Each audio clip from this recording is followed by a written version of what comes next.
tvog sna. Bila sam u pravu. Pokazivala je na njega. Tiha i smerna. Mila, učtiva, osetljiva,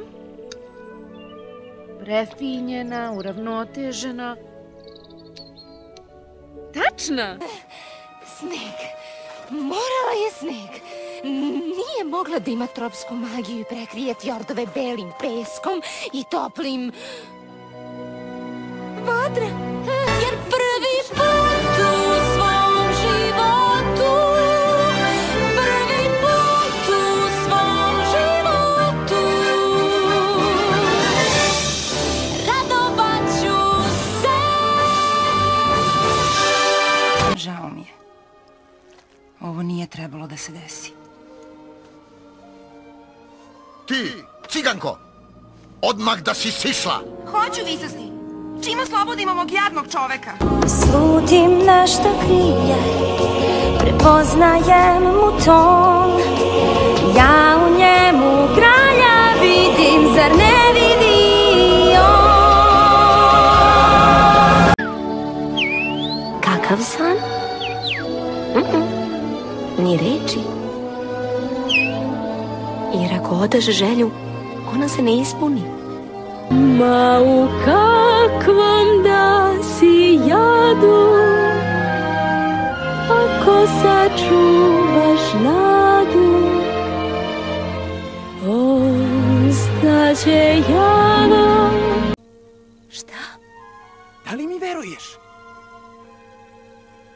Da? Neobjašnjivano, neopisive misli, mnoge otkriću tajne, zvezde s neba moje su, taj novi sret. Pa, hvala na svemu, Herk. Bilo mi je zadovoljstvo. Čekaj, da te povezemo? Mislim da se ne sviđam tvom konju. Ne mogu ja ovo. Ne mogu. Ovo je, stvari je dobro. Ovo je dobro.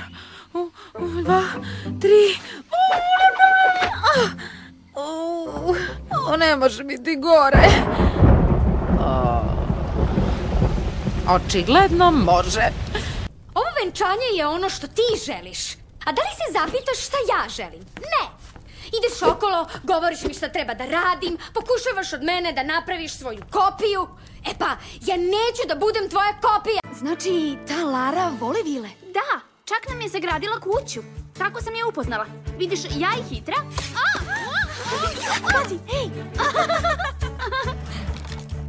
I ti sakupljaš izgubljene stvari. Zovem ih nađene stvari.